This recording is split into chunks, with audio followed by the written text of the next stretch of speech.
hello world. Kumusta madlang people. Ito na ang tapos na si asawa at ang sunod ay si Salini, ang aking panganay. Ayan, tinanggal na yung bulaklak sa buhok niya kasi babasain ng tubig yung buhok niya. Ayan, dumami na yung mga fans niya. Kaya nasa asawa ko, konti pa lang yung nanood. Ngayon dumami na sila. Yung pinsan ni Salini yung nag-ano ng buhok niya. Yan. Nag-ano na, tanggalin yung bulaklak at tapos lagyan ng lines sa para kabilang pisngi yung unahin. Yan, tinanggal na yung bulaklak.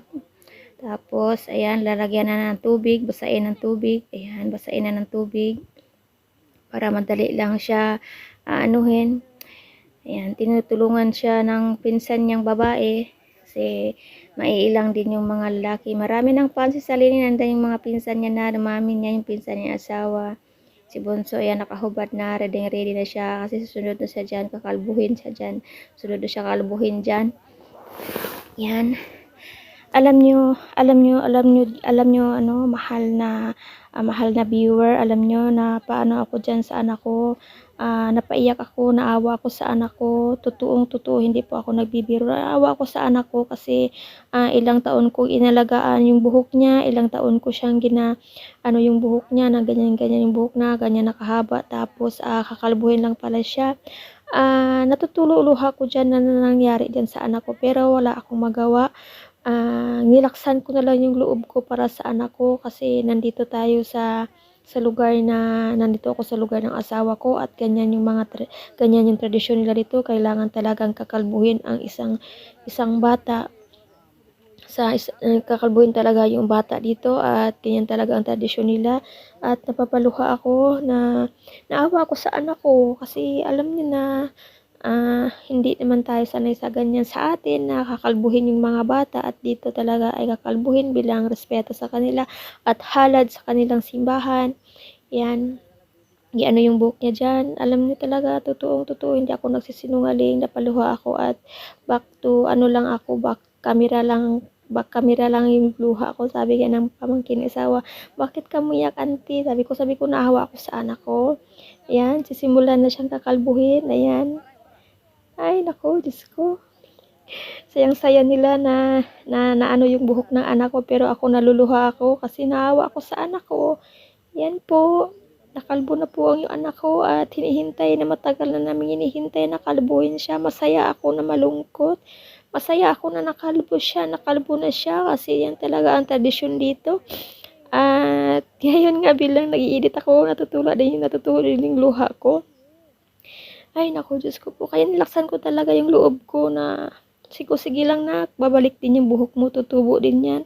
Kailangan talaga kasi nakakalbuhin ka kasi dito tayo sa lugar ng papa mo, kaya ganyan. Yan, simula na yung kalbo sa buhok niya, tinanggal na yung sa kabilang sa gilid, kabilang side. Ay, naku, Diyos ko. Sabi nga ng asawa ko, ba't ka umiyak? Ba't tumulo yung luha mo? Kasi nawa lang ako sa anak ko. Sa kanila naman kasi lang yan okay lang sa kanilang ganyan. Talagang ako, hindi ako first time ako nakaganyan sa mga anak ko, nakakalbuhin yung mga anak ko, ganyan. Naawa ako. Sa katagal-tagalan mo nilagaan yung buhok niya, tapos ganuhin lang pala yung buhok niya, pero babalik din yan. Nilaksan ko yung loob ko, babalik din yung buhok niya, hahaba din yan ulit. Kasi kailangan talagang kalbuhin siya kasi malapit na siyang magdadalaga. Hindi ko alam kung ilang taon na lang magdadalaga na siya. Kung hindi siya makalbo, big deal. Ako din ang sisihin nila na hindi makalbo yung anak ko. Kaya laksan ang loob para sa mga anak natin, di ba? Di ba, mahal na mga viewers, ganyan din kayo at marami din nakarelate sa mga naranasan ko ngayon dito sa mga nakaasawa din ng mga India, nakatira dito sa India. Maraming relate din ng mga ganyan. Pero ang sa akin lang kasi, na-late lang kasi si Salini na kalbo. Dapat yung maliit pa siya kalbuhin. Kaya lang, hindi siya nakalbo kasi hindi pa pwedeng kalbuhin si Himaprian yung pangalawa ko. Kaya hinintay namin na makauwi yung papa niya. Saka pa siya makalbo. Ay, naku, Diyos ko po. Ayan na, nakalbo na yung anak ko. Masaya na malungkot. Yan yung apo ko, ginaano niya yung ano niya, yung pinsan niya, chiti auntie niya, ginaano niya, hinahanap niya. Yan. Itong moment na to, sentimental talaga yung pagkakalbo ng anak ko, pero walang magawa. Nilaksan ko na lang yung loob ko para matapos na ang mga pag-aano ng mga tao na, oh, bakit di pa nakalbo yung anak nyo? Bakit di pa nabutasan yung tenga ng anak mo? Ganun yung mga sinasabi ng mga tao dito. Kaya lang, tahimik lang ako. Pero ngayon, nangyari na talaga. Napaluha talaga ang nanay. Bilang nanay, maawa ka sa anak mo. Pero, kailang yun sila, tawa-tawa lang sila. Ganun. Pero ako, umiyak ako. Ay, naku, Diyos ko. Naawa ko sa anak ko. Lang yun. Sabi nga dun sa mama ko sa Pilipinas, si mama kawawa daw si Salini, nakalbuhin, pero laksan lang natin ang ating loob para matapos na ang lahat. Pakalbo na si Salini. Ayan na. Dahan-dahan lang yung pag-aano sa kanya, pero sa kabilang side naman mamaya, ayan, wala na yung buhok ni Salini sa kabilang pisngi, sa kabilang side, wala na. Ayan, ikot na si Salini. Anak, sabi ko, anak, patingin ang mukha mo. Ayan, tumingin naman si Salini. Ay, nako.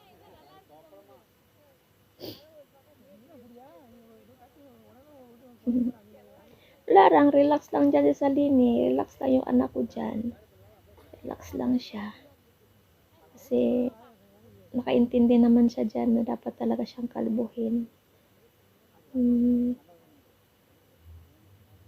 Tatawa pa yung pinsan ni asawa niya naka-white. Yung mga anak niya tapos na kasi nakalbo, kaya ano na siya. Tapos yung kalbo ng mga anak niya, kaya free na siya. Wala na siyang alalahanin na Di gaya ni Salini, pagkatapos ng kalbo ni Salini, meron na naman kaming hihintayin na kung may makaya o wala, ganun. Kasi baka madatnan si Salini, may malaking na naman, may malaking handaan, kung may maihanda, kung may ihanda, kung wala. Simple lang na handaan, ganun. Kasi ganyan talaga dito sa India. Pag magdalaga yung bata, meron talagang handaan para sa kanila. Ayan na, wala ka ng buhok. Wala na siyang buhok. Yan. Sabi ng taga-gupit, ang ingay-ingay nyo, maingay kayo, masugatan tong ulo ni Salini. Sabi ng ganun. Ay, naku, Diyos ko. Yan, wala na. Kunti na lang yung buhok. Ang daldal ng kaibigan ni asawa. Kaibigan niya ni asawa mula maliit pa sila hanggang ngayon, kaibigan pa rin silang dalawa. Yung pamangkin ni asawang taba-ching-ching. Yan. Sa likod, 3 pamangkin ni asawa. Si Bunso, pinsan ni asawa.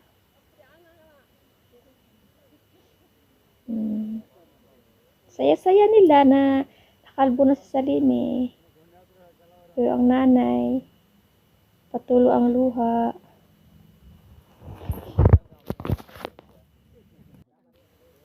Tulo ang luha sa nanay kasi malungkot. Okay lang yun. Yan, tanggal na ang buhok ni Salini. Bye-bye hair. Puting-puti na yung ulo mo, wala ka ng buhok, anak. Sige lang, nak, pabalikin lang natin, hahaba yung buhok mo. Pabalikin lang natin yan para may susuklayin na naman ang mama mo. Ayan, nahulog na ang buhok ni Salini. Bye-bye long hair. Welcome kalbo na ang anak kong si Salini. Tapos na. Yan. Tapos na. Inaano lang na nagupit, tinatanggal yung baka may naiwan. Baka may maiwan na dyan sa buhok ng anak ko.